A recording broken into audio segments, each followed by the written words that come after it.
नाशिक लोकसभा मतदारसंघात बंडखोरी करण्यात आलेली आहे। भाजपचे नेते अनिल जाधवांनी उमेदवारी अर्ज भरलाय। अपक्ष उभा असलो तरी भाजपला पाठिंबा देणार असल्याचं अनिल जाधवांची ही प्रतिक्रिया आहे। भारतामध्ये लोकशाहीचा हा मोठा उत्सव साजरा होत असताना साहजिक आहे उमेदवारी मागताना प्रत्येक पक्षाकडे खूप गर्दी असते।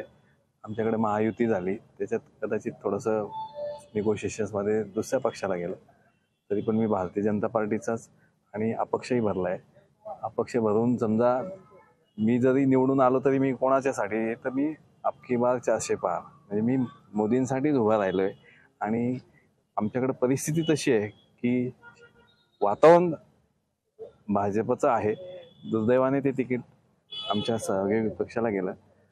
असं होऊ नये की लोकांना पर्याय नाही म्हणून मी अपक्ष फॉर्म भरलाय। लोकशाही मराठी ऐका, पहा, जागरूक रहा।